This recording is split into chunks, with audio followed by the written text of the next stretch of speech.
ராமபிரான் வனவாசத்திற்கு வருகிறான். சித்திரகூடத்தில் இருக்கின்ற சமயத்திலே பரதன் வந்து பெரிய சரணாகதி பண்ணான். அதையெல்லாம் நாம் அனுபவித்தோம். ராமன் பார்த்தார், மறுபடியும் நாம் சித்திரகூடத்திலே இருந்தால் மறுபடியும் அயோத்தியாவிலிருந்து யாராவது ஒருத்தர் வந்து கொண்டே இருப்பார்கள்.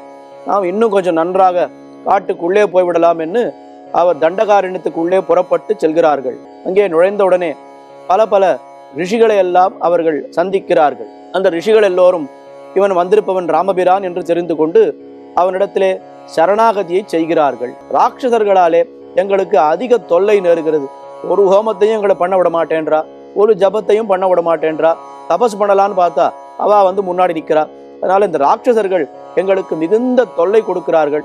நீதான் அந்த ராட்சசர்கள் கொடுக்கக்கூடிய தொல்லையிலிருந்து எங்களை காப்பாற்ற வேண்டும்.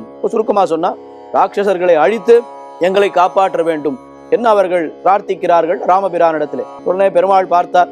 ரிஷிகள் அவர்களை பார்த்து அவர் சொன்ன வார்த்தை என்ன அப்படின்னு கேட்டா, ஐயோ தெரியாம நான் இத்தனை காலம் நீங்கள் வந்து என்னிடத்திலே பிரார்த்தித்து கொண்ட பிறகு உங்களுடைய காரியத்தை செய்கிறேன் என்று சொல்லும்படி நான் ஆகிவிட்டேனே. நான் என்ன பண்ணிருக்கணும்? நீங்கள் என்னிடத்திலே பிரார்த்திப்பதற்கு முன்னாலேயே நான் வந்து உங்களுடைய குறை என்று கேட்டு நான் இந்த காரியத்தை பண்ணிருக்க வேண்டாமா? இவர்களிடத்துல நான் என்ன எல்லாம் உங்களுக்கு நான் காப்பாற்றுகிறேன் என்று சொல்லிவிட்டு பெருமாள் வந்து விடுகிறார் ராமபிரான். சீதா பிராட்டி பெருமாளை பார்த்து ஒரு வார்த்தை சொல்றார். என்ன எஜமானர் பார்த்து, என்ன ராமா, ரிஷிகளை எல்லாம் காப்பாற்றுகிறேன், ராட்சசர்களை எல்லாம் அழிக்கிறேன்னு வாக்கு கொடுத்து விட்டு வந்தாய், நமக்கு எதுக்கு இந்த வேண்டாத காரியம்? நாம ஏதோ நம்முடைய ஒரு துர்பாகியத்தினாலே காட்டுக்கு வந்திருக்கிறோம், 14 வருஷம் இங்க இருக்க வேண்டியது என்று நம்முடைய தலையெழுத்து ஆகிவிட்டது. வந்த இடத்துல வந்தமா, நம்முடைய காரியத்தை பார்த்தோமா போனோமான்னு இல்லாமல் இவர்களுக்கு நான் அவனை கொல்றேன் இவனை கொல்றேன்னு நீ ஏன் வாக்கு கொடுக்குறாய் என்று சீதா பிராட்டி இந்த வார்த்தையை கேட்கிறார். பெரிய வார்த்தையை சொன்னார் ராமபிரான். அந்த இடத்துல இந்த கட்டத்திலே அவர்களுக்கு வாக்கு கொடுத்து விட்டேன், அந்த வாக்கிலிருந்து என்னால் மீறவே முடியாது என்று சொல்லி என்ன சொன்னார் பெருமாள்? அப்யகம் ஜீவிதம் ஜஹ்யாம் வாம் வா சீதேச லக்ஷ்மணாம் நது பிரதிஜ்ஞாம் சம்ஸ்ருத்ய பிராமணேபியோ விசேஷதா.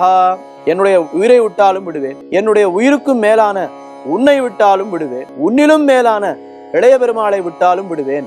ஆனால் பிரம்ம வித்துக்களான ரிஷிகள் அவர்களுக்கு கொடுத்த வார்த்தையிலிருந்து நான் மீளவே மாட்டேன், அந்த சொன்ன வார்த்தையை நான் கைவிட மாட்டேன் என்று ஒரு பெரிய பிரதிஜையை இந்த கட்டத்திலே ராமபிரான் பண்ணார். அதை கேட்ட உடனே பிராட்டிக்கு ரொம்ப சந்தோஷம். என்ன சுவாமி இது, பிராட்டி ஆட்சேபித்தாளே, அவளுக்கு என்ன சந்தோஷம் அப்படின்னு கேட்டால், பிராட்டி ஆட்சேபித்தது எதுக்காகன்னு கேட்டால் ராமபிரானுடைய திருவுள்ளம் என்ன என்று தெரிந்து கொள்வதற்காகத்தான் இப்படி சில வார்த்தைகளை சொன்னாலே தவிர அடியவர்களை ரட்சிப்பதிலே பெருமானை காட்டிலும் பிராட்டிக்கு தான் முதலிடம் என்று நாம் சம்பிரதாயத்திலே சொல்கிறோம்.